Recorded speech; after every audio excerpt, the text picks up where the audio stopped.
bebas gula, rendah lemak, dan sumber serat. Tropicana Slim Almond Drink. Pemerintah telah membentuk Satuan Tugas atau Satgas Anti Premanisme. Menteri Dalam Negeri Tito Karnavian bilang Satgas Premanisme akan dipimpin Menko Polhukam Budi Gunawan. Satgas dibentuk sebagai langkah memberantas aksi premanisme dan ormas yang mengganggu iklim investasi.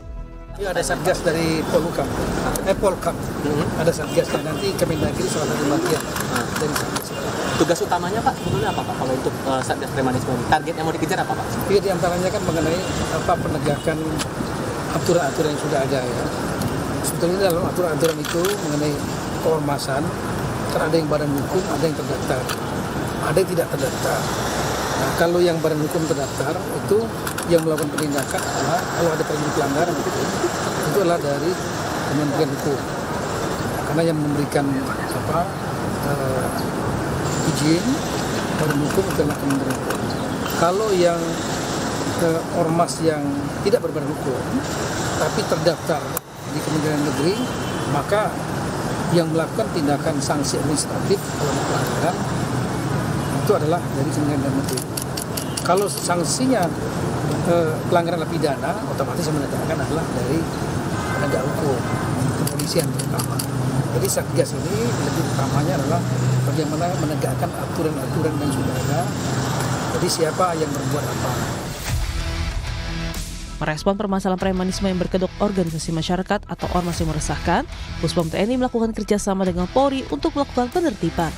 Dan Puspom TNI Maijen Yusri Nuryanto menegaskan, jika ada oknum TNI yang terlibat dalam organisasi masyarakat dan meresahkan warga, maka Puspom TNI akan langsung menangani kasus tersebut. Sedangkan jika anggota ormas yang meresahkan berasal dari masyarakat sipil, maka kasus tersebut segera ditangani oleh polisi.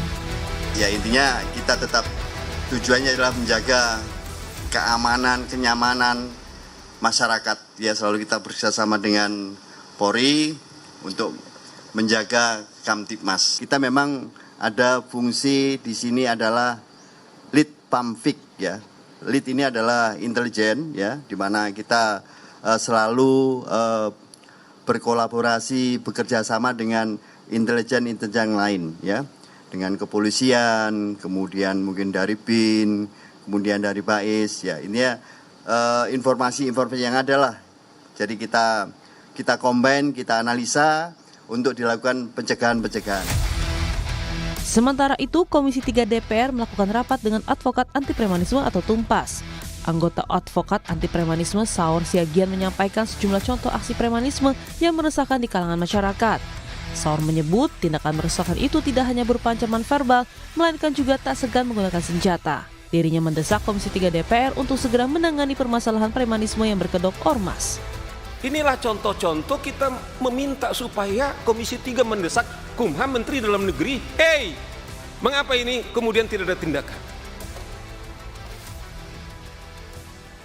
Nah, inilah beberapa contoh kita katakan ini telanjang di tempat kita. Bagaimana dengan yang lain? Kita kalau saya selalu mengatakan, kalau aparat negara yang kita biayai dari APBN kita dipersenjatai saja, tidak mampu berbuat apa-apa. Saya tidak tahu Komisi 3 mungkin secara pribadi Anda mungkin berhak untuk mengusulkan untuk punya senjata ormas-ormas itu. Mereka pakai ada PM-nya, telanjang sekali itu pistol-pistolnya, tidak ada itu ditangkap. Aksi premanisme berkedok ormas sebelumnya terjadi di sejumlah wilayah. Salah satunya di kawasan Kemang, Jakarta Selatan, polisi mengamankan 10 orang dalam kasus penyalahgunaan senjata tajam, senjata api, dan bahan peledak. Insiden penyerangan ini diduga dipicu perebutan lahan sengketa. Sementara di Serang, Banten, polisi menangkap 66 orang yang diduga preman di sejumlah titik tempat keramaian. Dari 66 orang, 13 orang langsung diproses secara hukum lantaran diduga melakukan aksi tindak pidana yang meresahkan warga. Tim Liputan, Kompas TV.